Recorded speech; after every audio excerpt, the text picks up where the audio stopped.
how it was all put together, and they have the time and capacity and resources to study the problem for a long time. Because I think they've been here for a long time. Have you met an experiencer that has gotten an implant? Oh, Lord, yes. And so you've seen the implant? My girlfriend has 2 implants. Really? One of them is in her leg right next to her femur, and one of them is in her forehead. So she occasionally gets these headaches. She said, I think this thing is going off. And it's inside her forehead. So I guessed. I made a guess. I said, all right, here's what I'm going to do. I'm going to get an electromagnetic field sensor, and I'm going to put it next to her head and see what happens. And I have a video online of me moving this field meter across her head and watching that implant pulse RF transmissions. Human bodies don't pulse RF transmissions. That's terrifying. And it was coming right out of her forehead. Oh my God. I have a video which I will show you and share with you. Left. Right. Oh. Right there. We found it. That is crazy. Wow. And so what does she think the implant might be being used for? I think it's a geolocation and other information transfer mechanism. Why else would they do a digital burst coming out of her forehead? So they're saying, so look, I didn't believe these. Can I tell you straight up? I didn't believe these stories at all about these implants and them being used tracking until I wrote the patent and formed the company that tells you how they do it. What do you mean? Hawkeye 360 is how the aliens would find these beacons all over the planet. Wait, what? The technology behind Hawkeye 360 is how the aliens could track us across the planet. Wait, explain. So you're saying the sensor tech. So you have a company, Hawkeye 360, that does it does sensory analysis, and satellites in space. Yes, but it finds RF emitters on the ground. So if they have a 1.6 gigahertz emitter in your skull, the satellites flying over your head can locate that thing to a square meter. Unbelievable. So with Hawkeye 360, you could geolocate your girlfriend forever. Yeah. And so you're saying that presumably aliens have this tech. Well, they're 1,000 years or more ahead of us, so they have the tech. Were you able to glean much from what the meter was saying about the... It was a pulse. Yeah, it was strobing, so it was pulsing. So to me, as a communications engineer, that's what I did for Federated Wireless, is it's a digital communication system. I have not taken the time, I would already say, people are going to go, why haven't you? Because I've been busy. We're taking the time to figure out what the transmission is, how it's digitally modulated, what is the encoding of the data, so I can try to figure out what it is they're transmitting. But if they've done it right, they've got it encrypted, and I'll never break the encryption. That's crazy. What's the most insane, mind-blowing, ontologically shocking thing you've experienced in all of your inquiries into UFOs and aliens? So I've put up a bunch of sensors around my house, especially after I visited. The most ontologically upsetting, transformative event in my life was becoming curious about Chris Bledsoe and going to visit him. Spend days with him. And we had many experiences. Tell me about that, because I just met Chris Bledsoe in D.C., and I definitely felt like there's an interesting energy there for sure. And for the audience, Chris Bledsoe wrote a book called UFO of God. And he was this very interesting guy who he claimed to see the lady, quote unquote, this like divine figure who he speaks to once a year. He gets prophecies from this woman. All of this you could easily write off as total quackery if the lady wasn't in all sorts of, wasn't all throughout NASA and other sort of, interesting agencies when it comes to, her being depicted. And then very high up person at the CIA, Jim Semivan, visiting Chris Bledsoe right after he gets his sort of prophecies and taking a deep interest in him, along with Tim Taylor, who is a NASA mission controller. It seems like there's a way in which the information that Chris Bledsoe is getting is comporting with sensitive information that the government actually has. And so that's why people are so interested in what he's sort of saying. So yeah, Okay, so what'd you I experience? began to see all sorts of stuff that I told you about earlier, photos and other things that said UAP are here. Yeah. So I grew curious. Yeah. And these are photos that you saw just through friends in the kind of classified they info would world. say, have you seen this, Bob? I went, no, I haven't seen it. Wow. Well, I don't know about that, but thank you for showing it to me. But anyway, so because I don't have, they did not have the right to transfer it to me. But I just, quote, happened to see it as I was passing by, and they might have said, look. Anyway, so I became curious because it heated up. Something was obviously happening inside the government. And because I knew there were meetings going on, but I was not privy to them. But I saw some drippings. So I became curious. So the person that I decided could teach me about all these UFO nuts was Richard Dolan, who wrote 2 volumes on UFOs and the national security state. I am a denizen of the national security state. So I figured, okay, I'll go to this guy and figure stuff out. So I built a working relationship with Richard, read his books, and then he interviewed Chris Bledsoe in 4 one-hour segments. And by the end of it, I was done. I had to go visit. I'm in Blacksburg, Virginia. Chris is over in North Carolina. He's 2 hours from me. So I wrote him and said, Chris, I'm a scientist. I also work for the government, doing work and so forth, and I'm very interested in the things that are happening to you. I might even be able to help you with some sensors that help you provide more evidence it's actually occurring. So he was silent for 3 weeks. And then he said, hey, Bob, thank you for your offer. I've decided you can come over. So I went over, and I stayed 4 days. 3 days, it rained. The 4th day, we had a clear night. So for 3 days, he told me every secret thing that's happened to him. It's unreal. All that stuff in the book and more, he told me while I was in his home, visiting with his family. And so on the last night, it was clear. He says, oh, it's going to be clear tonight. We can do sky observing. And I saw this look come over his face. It was like he was in trance and communicating with whatever his entranced state was. And he says, okay, we should go outside. So we went outside. We stood for a minute. And there were these little things that were going off like flash bulbs in the skies and in the trees. And I goes, what in the heck is that?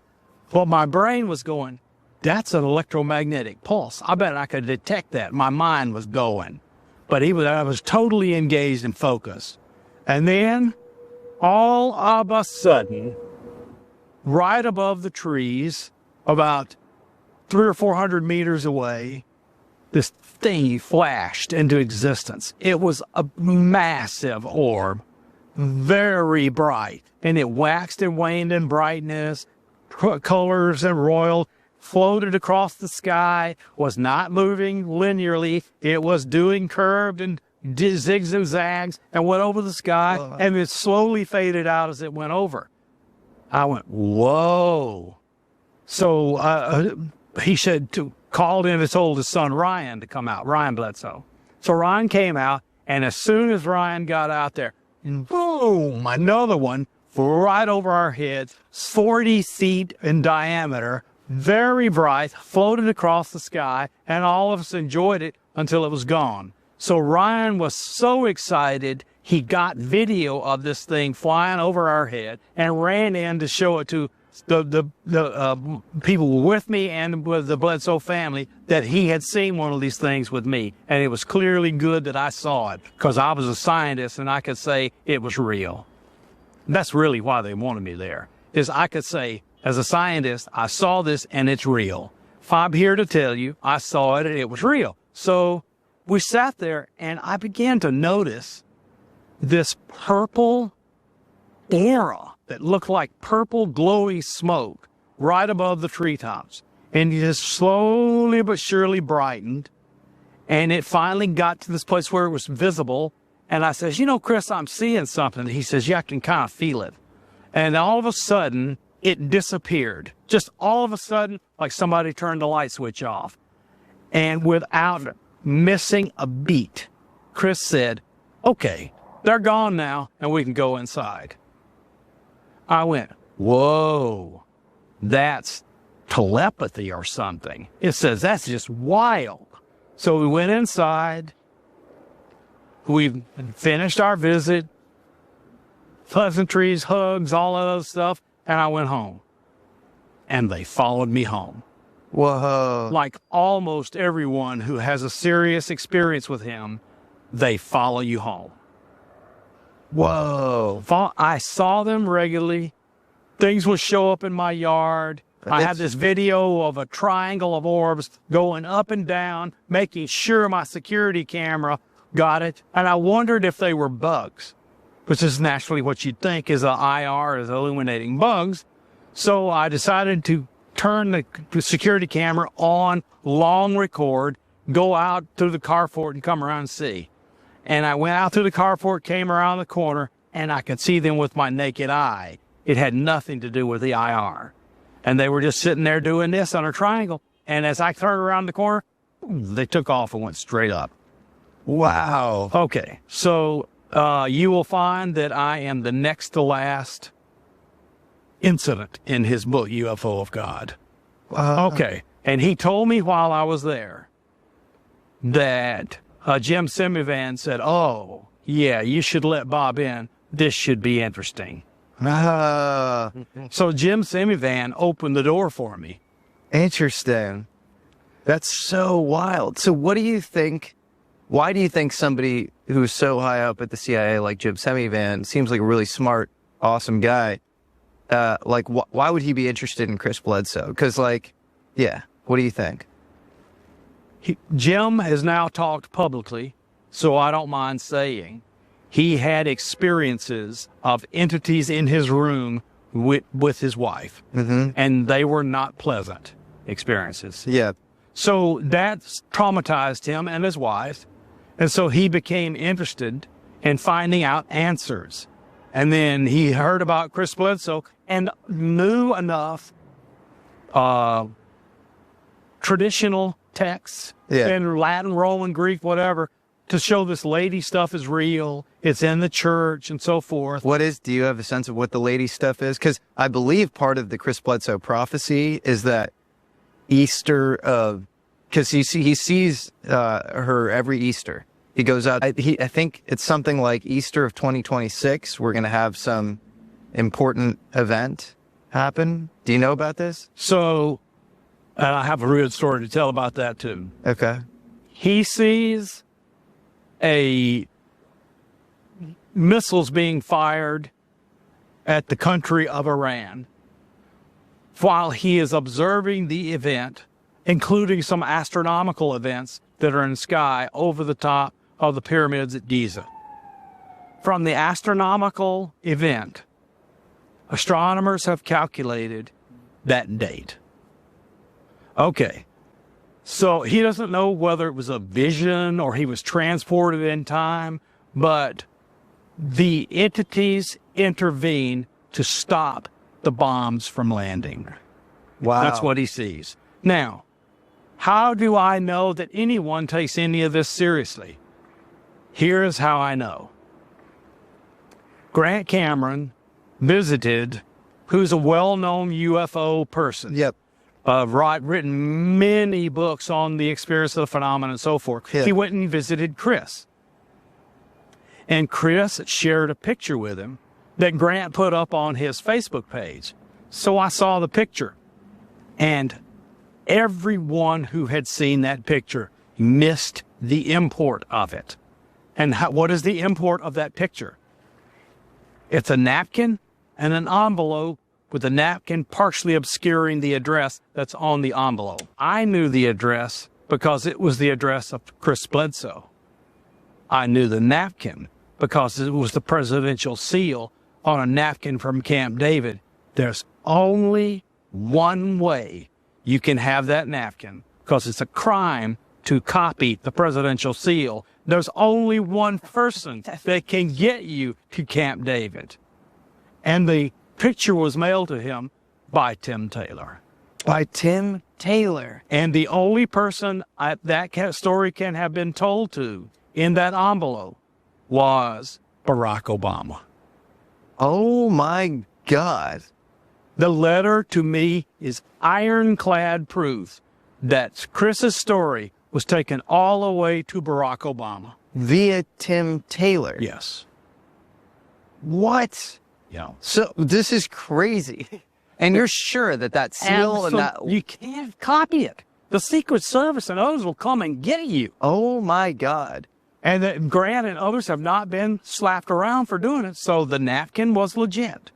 And, whoa. So this brings up all sorts of But questions. now you know why I'm a good intelligence agent. Just from looking at the picture, I put that entire narrative. That's really That's impressive. the kind of stuff I used to do. Well, Tim Taylor to me is people is like, who's the number one person you want to interview? Like Elon Musk? I'm like, I love Elon, but he'll never give an interview. Tim Taylor. He'll never do I it. met him once briefly, but he's kind of gone dark on me, and I would do anything. He's my number one person who I want to speak with because he's so intriguing. I got him to talk to me for about 10 minutes. Yeah. Because says, Tim, I'm good friends with Chris Bledsoe. I went over to his house, this and the other, and we interacted for 10 minutes, and he quickly moved on, and from that on, I was like I didn't exist. So what's his deal? What is he trying to do? Because just for context for the audience, this is a guy who shows up in Diana Pasulka's life when she's connecting the dots between Catholic concepts of divine interactions with modern ufology, and she shows Diana all sorts of interesting things. They go to the Vatican together. At the Vatican Observatory, they know who Tim Taylor is. And they let him into the Vatican archives without her presence. Without an escort. Without an escort. He's a guy who's, I guess she claims that he flashed all sorts of interesting, 3-letter credentials, like all of them, as if he was sort of... And then Ryan Bledsoe, Chris Bledsoe's son, says that Tim Taylor was told them that he was part of a secret time travel group in Nassau in the Bahamas, and Townsend Brown was the president of that time travel group. I would think all of this were to be totally insane, and I'd write it off completely out of hand. But I know that Townsend Brown spent a lot of time in the Bahamas, and he experimented with gravity, but he was secretly extremely interested in time travel because time and gravity are really coupled in general relativity. So who is Tim Taylor, and why does he keep popping up in all these places? Your time axis is not my time axis, because whatever gravitational differences there are between us, you're warped space-time so that your time is not my time.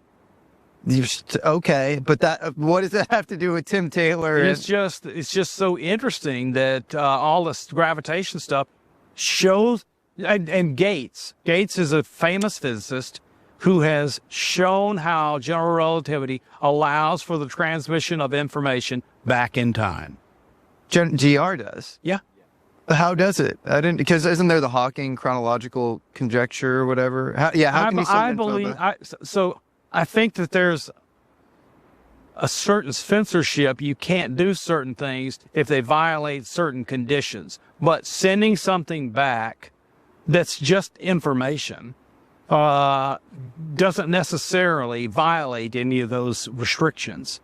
And so Gates has written down how you get time travel backwards out of a general relativity. I don't think others have. I think people have already worked out through numerical simulation how you could use black hole gravitational curvature to travel through time. There's the traversable wormholes. There's the idea that you can reverse qubit positions in quantum computations. So it actually makes probably even more sense that you could send info back in time using quantum mechanics. But all of this is interesting. But what about Tim Taylor? Tim Taylor is a NASA mission controller who has access to the president of the United States. And done miraculous work in orthopedic instruments. Vivek's biotechnology. It's the and made $100 million on it. So who is he? I don't know the answer. Because how are you a NASA mission controller, a biotech entrepreneur? You're telling Diana Pasulka you're part of a secret space program, and you're getting sort of orders on high from places that even your immediate superiors don't understand. that you're part of a secret Three space letters that program? don't have 3 letters. Yeah. He worked for the Hammer. That's the story. And no one that I know knows who the Hammer is. So the Hammer is this like ineffable entity that I don't know. control- I don't even know if it's human. I don't know if it's NHI. I don't know what it is, except he told Bledsoe he works for the Hammer. And does Bledsoe like Tim Taylor, or what's? Yeah, I think that the relationship has grown more distant. They're not really good friends that much anymore, but they were friendly. And the story that I like most is Tim Taylor brought a piece of the Roswell crash, put it in Chris's hand and others in the family, and Chris showed an enormous, unexpected reaction. And Taylor's response to Chris being impacted so heavily by this UFO material was, "Why you? I don't understand. Why you?" And they tell that story all the time. Why you, like, in a suspicious way? Why you in a curious way. Not negative, just curious. And his son as well, right? Is the connection there. There are multiple members of that family that have really unique abilities. I got to get out there. Yeah, we had a good interaction. We should go down. I'm supposed to go down and show him some new cameras. When are you going? I'll let you know. So we'll just go together and maybe you can video it. Field trip. Field trip.